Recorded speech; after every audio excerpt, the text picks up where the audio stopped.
Hello and welcome back to the track two of our conference. I hope you had a good break and enjoyed the lunch panel discussions.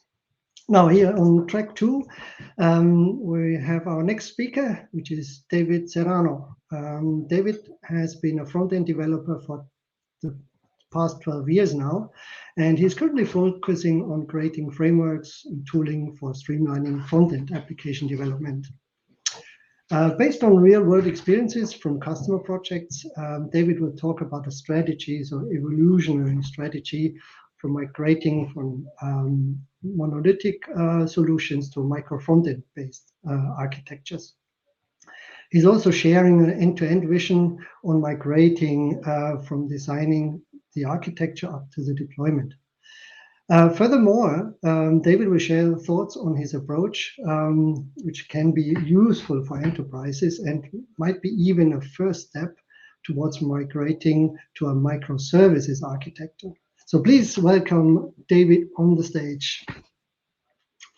Hello, David. How are you today? Hi, I'm good. I'm good. Thank you. What about you? Yeah, I'm fine. Thank you very much. Hey, So yeah, I'm very we're excited to start this presentation. So it's a pleasure okay. Good. to So to explain then our experience. we're looking forward to your session, migrating from a monolithic to a future-proof micro frontend solution. So the stage is all yours. All right. Thank you, Lothar. Hello, everyone. Uh, I'm here, as Lothar explained, to share with you all how did we some strategies on how to migrate from monolithic to future-proof front-end microfrontends. So to start it off, my name is David. I've studied in Nova FCT in Lisbon here in Portugal. I've been with Linkar for over 10 years, working in the public and private sectors, both in Portugal and international, namely in the European Parliament in Belgium, and right now working at the social security in Portugal.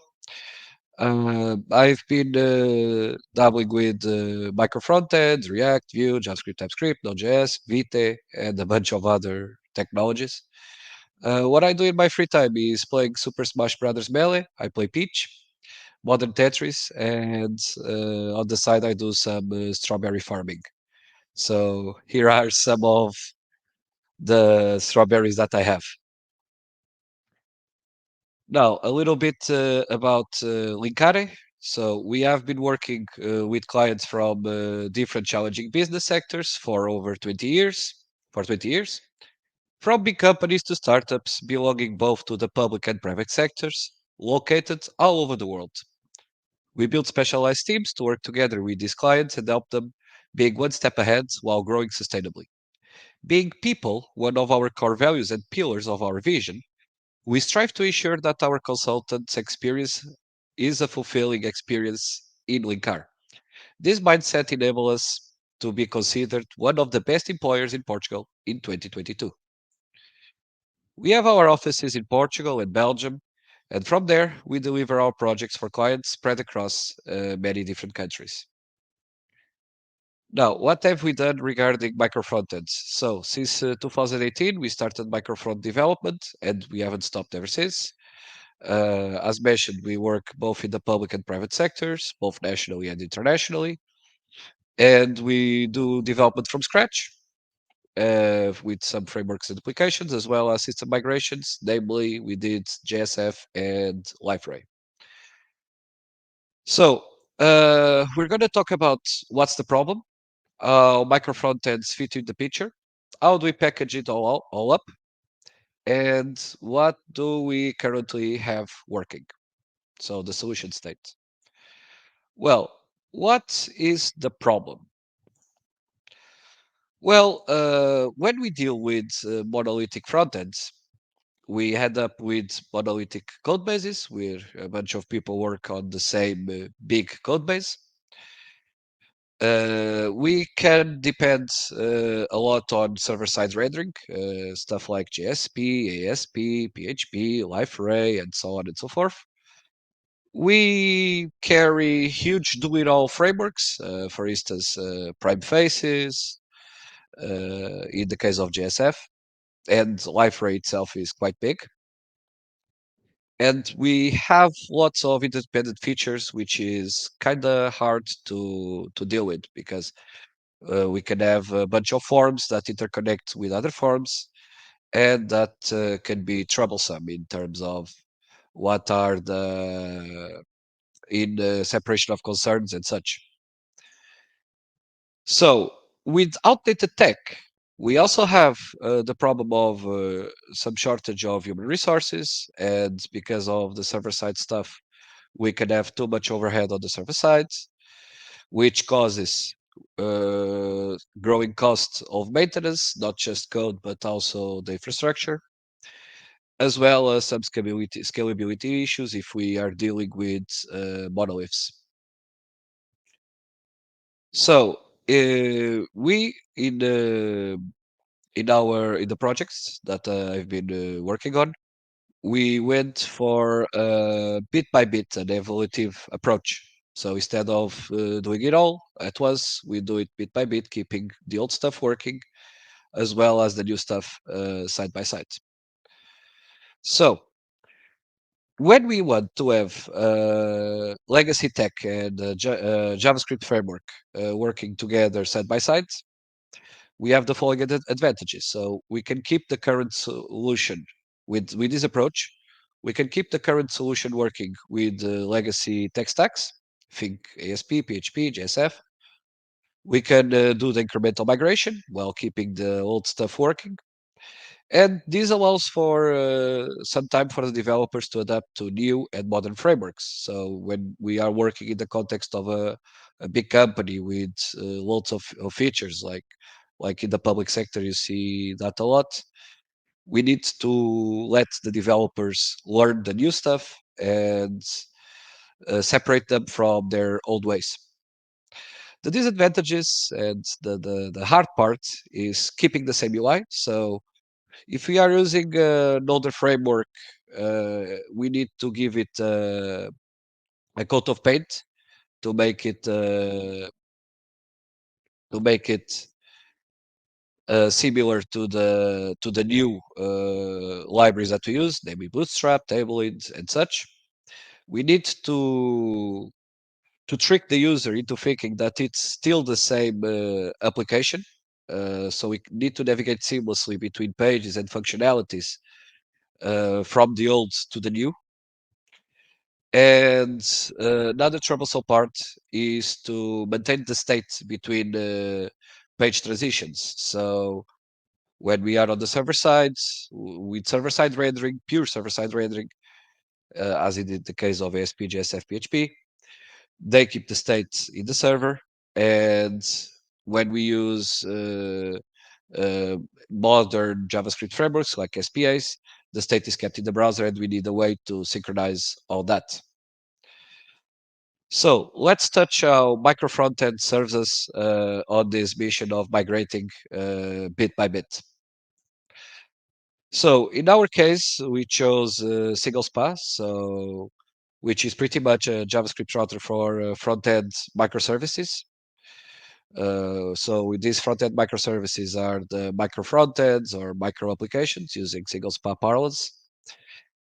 And I don't know if most of you know, but it was initially developed by Canopy, which is a tax company that makes Canopy tax for the United States. So they can migrate their front-end applications from Angular.js with UI router to React and React router. So they can keep the new stuff, React, with the old stuff, Angular.js, and then migrate it bit by bit. So this is a simple primer on how single SPA works. So you need to define what is the micro application. So you need to define some functions telling it how to mount and bootstrap itself. For that, they provide a bunch of helpers for React, Angular, Vue, Svelte, and so on.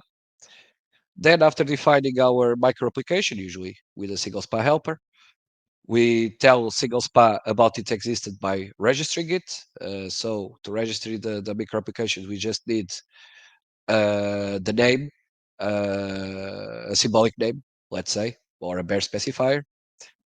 as well how to import it, usually a simple ES modules import or system.js. And then we need to tell single spa how to route it by using what they call activation functions. So a special note about single spa is that micro frontend doesn't need to be deployed on its own. It's not just we have the header and the footer and the sidebar, and then in the middle we have just one micro frontend. You can have multiple frontends running side by side on the same page, on the same viewport. So here's a diagram explaining what do we mean about evolutive migration. So imagine that you have this application. In orange is what is legacy, and then bit by bit we can take the side menu and make it as a micro application, and then we can move on to this area, this container, which is another micro application, and we can make this another micro application. So a micro application doesn't need to be a self-contained application. Can be like a big application, can be as big or small as you wish. So moving on with the single spa, we also get the future proofing that we need. So we can migrate away from what is no longer hot right now. So for instance, we are using Vue.js. We're tired of it. We can just use a different single spa helper and move to React or another or whatever it's hot then, like Svelte. Apparently that's hot now. And your old micro frontends will still work, so you don't throw everything away. Now, I want to talk a little bit about import maps because they help us a lot. So, an import maps are now widely supported since 2003 in all major browsers. So we define this JSON and we stick it into a script tag with the type import map, and we define the name. So this is like different micro frontends for different functionality, where we point it to the JavaScript itself, to the JavaScript endpoint. So these will be modules with the single spa lifecycle functions through helpers. And these import maps help us to when we have micro frontends, and we want to import another micro frontend to use some shared functionality, we can just use this symbolic name or bare specifier in Node.js parlance to import the respective functionality. So I said the micro frontend names are mapped to their entry points. So what tools can you use? Well, we can use a combination of these tools for your needs. So if you are just using Vue, you can just use the Vue CLI. If you are using React, you can use the React app, the Create React app. You can pick between Rollup and Webpack. Can use Vite to, which is, in my opinion, better to do React and Vue and other frameworks and tech stacks. Node.js for some scripting and TypeScript if you wish so. In our case, we've been using Rollup, Webpack, Node.js for scripting. We ended up by accident writing our own CLI, and we use TypeScript and we use Vite for the Vue micro apps. Now, how do we package all of this? So when we have our micro frontend project, we have our source files, which will have an entry point like main.ts or index.ts or something of the sort, which shall export the single spa lifecycle functions through, ideally through a single spa helper. And when we use our CLI and our node scripts, we generate this dist folder where we spit out a descriptor with a descriptor which contains all the necessary data to describe our micro app. So remember how I talked about import maps? The import maps that this application, this micro frontend uses and provides, they are written in this microfe.json, which we affectionately call microphone.json. And then we have this special folder, fe for frontend, where we have our deployables that shall be served in something like an Nginx or a Java application server or something of the sort. And there's the entry point. In the microfe.json, we also say through the import maps and through some metadata where to start this micro application, where are the exports for single spa. Now, how do we serve it? Well, we have two approaches. We can just do a module if.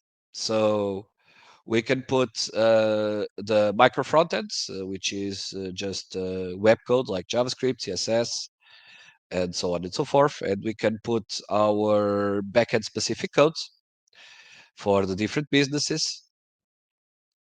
And we create a big package. Like in the Java world, this would be a jar file. Or we can make this like we can combine a micro frontend with the backend business code and the respective again the respective front micro frontend to the respective business codes, and we can use like Kubernetes, Docker Swarm, or something of the sort to have this all this separated. By the way, a side thought about this separation. So in our project, in our clients, we would like to move on from monoliths, which we are working on. We are working with, so this with a bunch of legacy codes in our case, mostly JSF and some ASP, and we would like to migrate to proper microservices. It was kind of a surprise to discover that migrating the front end first into different micro frontends, even if they are deployed within a monolith, it's easier to convince the business and the stakeholders to do that instead of doing the backend. So we can migrate the front end, split it into different micro frontends as appropriate, as big or small as needed, and then start doing the same for the backend and move towards microservices. Now, how do we orchestrate all this? So remember how I explained the micro FE, the microphone descriptor? We, in that, to remind you again, we do have the import maps for the different micro applications as libraries that is contained within this deployable web application. In Java case, it would be a jar file or a WAR file. And then we publish this with this microfe.json is published to a discovery register, very similar to what Piral does. And we can use like Redis, Ifidispan, Akash, Terracotta, HashiCorp Console, your own solution. And we can have the list of all the micro applications that we are using. And then we can have also each microfe JSON descriptor and the associated JavaScript and CSS resources being served by Python or Java or Node.js, and they all talk to each other. So we can have the backend businesses written in different languages. So we also have a path to migrate away or make it uniform on the backend sites, and they all publish to the same discovery to the same service discovery registry, so that when we launch our index HTML, let's call it, and with the entry point JavaScript, we can just query, hey, what are all the micro apps that are running or that are available right now, and have a consolidation of all the fragments of import maps as well as the entry points for each micro frontend. Another nice thing that we have is we can, in our case, we use Maven with Jenkins to do all the deployments and do all the building and deployment and everything related to CI/CD.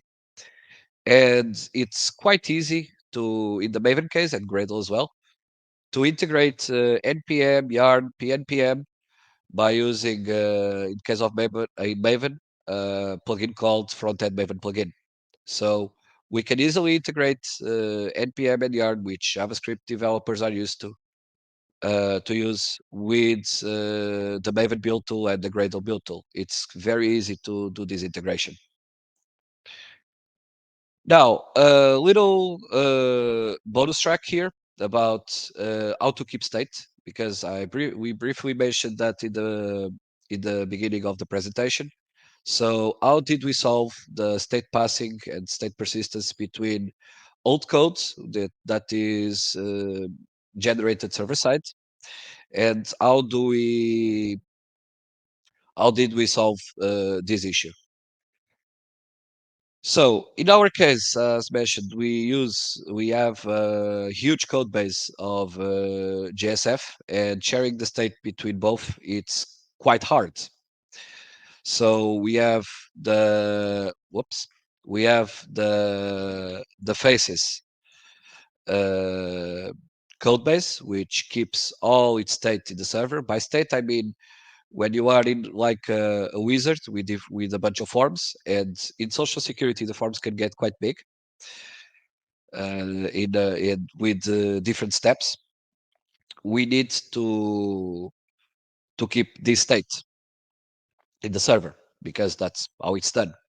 But when we want to develop, for instance, new steps in such wizard, that state is kept in the client in JavaScript. So there's a bunch of problems with this because with the faces we have a session ID for a given client, but how do we know which tab are they using? Because they can have different tabs, different browser windows open, and we also need to keep track of that.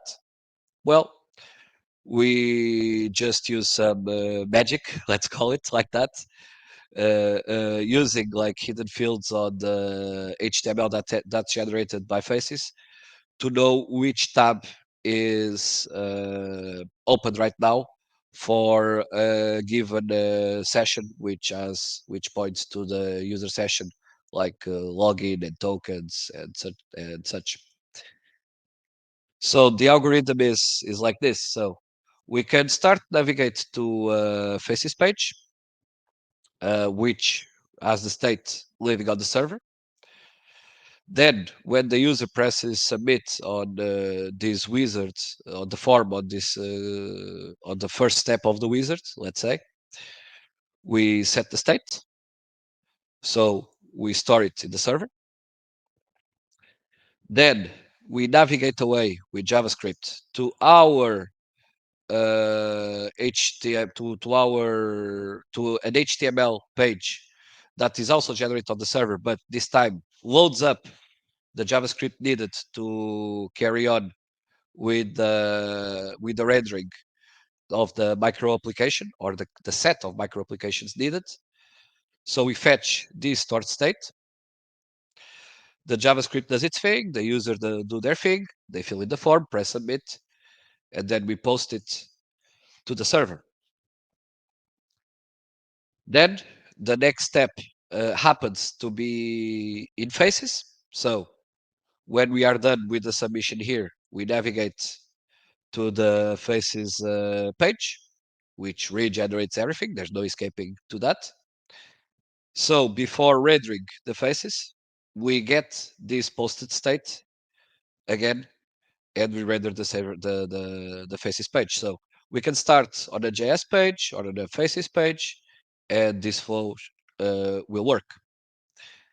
So without this, I would like to present what we already have in working order. So I'm going to show you show you the money, show you all this working together. So I shall start the video. So first and foremost, sorry for the Portuguese and the low quality apparently. So we navigated to this micro application, which is in green. So we have this this thing here. It's running a micro application, and all the things around they are rendered by JSF. What is in black and white is JSF rendered. What has touches of green is rendered in Vue, in Vue.js, in JavaScript. So moving on, we press the submit. We move to the next stage. We are still within the micro app, so no reloading of the page was needed. We read the terms and conditions. We press accept and certificate. So we move on. We are still in the context of the micro frontend. So we type in 222. We fill the that option, the two first options, and the third is the last option. We continue. We move on to the next step. Now see, it's all black and white. The page had to be reloaded to be re-rendered on the server, and it's black and white. And this is all JSF. Moving on. We press next. We press add element. We move on. And now we are back in Vue. See, the state that we filled in Vue is still kept. So we have 222, we have the options that we selected before, and the two items that we added in JSF. If we go back, you will see this is a JSF page, and we still have the two items that we added. We go back, and the form fetch the data from the server, and we still have all the data there. So if we move back and forth within these wizards, the state is kept across Vue.js and JSF. And there you go. In the last step, we have the whole data. Allow me to just go back a bit. We have the whole data displayed in Vue.js. So this data came from both the JSF code, the legacy code, and from the newer codes made as a micro frontend. We press finalize, and there's all the data there. And we can also navigate away to another page, which will load a micro app. And here's the micro app, and we didn't need to reload the whole page. So we took advantage of the fact that it's basically a spa. And then we can navigate again back to our application, and the state is kept.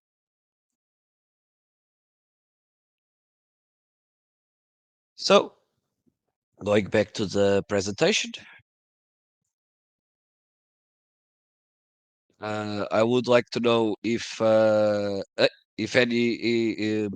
Before moving on to questions, I would like to give a shout out to Mariana Fonseca, Catarina, and Paulo Ribeiro, which helped me with making the slides pretty. I would also like to thank José Pedro Pereira, which guided me and we worked alongside long hours into the night to make these migrations a reality. I would like to also thank Nuno Serra and Paulo Antunes from the Portuguese Social Security to for providing us the opportunity to tackle this challenge of migrating old JSF code to micro frontends. And finally, I would like to thank Pedro Virot and his team at Whistle, so we could explore micro frontends within their company. That is all for me right now. I would like to know if anyone has some questions, and thank you. Thank you very much, David, for the interesting presentation, all the details, sharing how that migration has worked and all the technology insights. Indeed, we have some questions, so I want to bring up the first one. First question is, did you guys experience any performance drops or bottlenecks using single SPA and JSF together, since you render both on the client side and server side? Not really. So with JSF, the thing is highly optimized because we work with people that do know how JSF works. And it's basically we have JSF rendering HTML anyway. So when JSF renders the HTML, we just start up single SPA. And single SPA is quite, in my experience, quite lightweight. So if there's any performance penalty, we have to eat it anyway if we didn't do the micro frontend stuff. So I didn't see any performance drop or bottleneck, any significant performance drop or bottleneck in the client side or the server side. Okay, that sounds good. The performance didn't or wasn't impacted. Then thanks for the answer. And then the next answer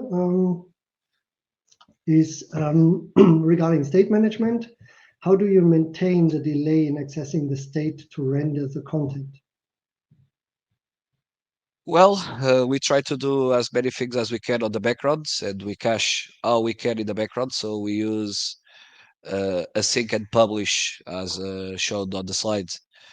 Synchronize and publish state. So if the state hasn't changed, if the server didn't give us the hint that the state hasn't changed, we don't need to update the state. So if we navigate away or whatever, so we can refetch the data, but if the data hasn't changed, we just show it right away. Uh, I actually don't know how to answer it better to this question.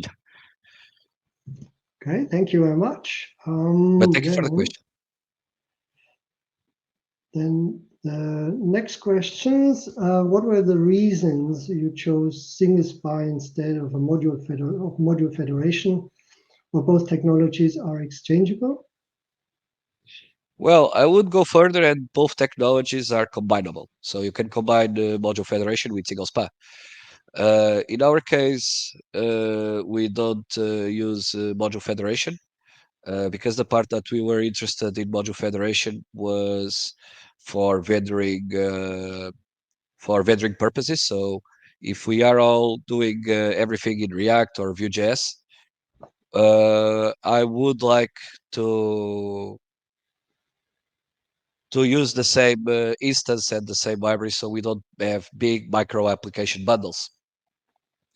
So module federation would interest us in that, but we rolled up our own solution. And when we started developing this technology, and we didn't even know about Piral back then, module federation was not a thing. Okay, thank you very much for the answer and elaborating on the combination of the two. Then we have the next question. What impact do teams and organizational changes have with the implementation of micro frontends? Okay, so hopefully a positive impact. But as I mentioned briefly during the presentation, we need to first convince the stakeholders to break something apart if we are working with monoliths or monoliths. So we need to start breaking stuff in smaller chunks. When I say smaller, it can be as small as a button or as small as a page. And what we ended up doing was convincing the organization to do the front ends first, because we can the micro front ends first, because we can show them, okay, here's a piece of code, there's another piece of code, there's another piece of code. And in the case of JSF, it's quite visible because you don't need to reload the whole page and everything looks like a single page application. So I hope I answered the question. Okay, thank you. Let's wait. Maybe there's a follow-up question coming, but in the meantime, I would have a question. So Sure. when we look at it, picked up now on the team and organizational changes and basically the approach, how would you rate how much of implementing a micro frontend based solution is due to technology related challenges or rather than organizational or other aspects? Do you have a view on that? Sure. In the terms of developing itself, the technology itself doesn't take that much effort, to be honest. So in our case with single path for our needs, it was quite easy to get up and running. The technological challenge that I had in this was to develop the tooling to make it easier for Java developers to use JavaScript TypeScript tooling. That was the challenge. In terms of organization, well, as I mentioned, we needed to convince the stakeholders, hey, this is a good way to go, and provide the different approaches like using iframes and such in order to be able to use modern JavaScript stuff without getting stuck to JSF and prime faces and so on.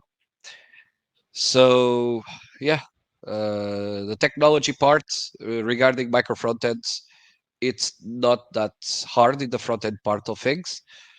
On the back end, depends on how hard you want to go. If you want to go for the registry distributed registry, different with different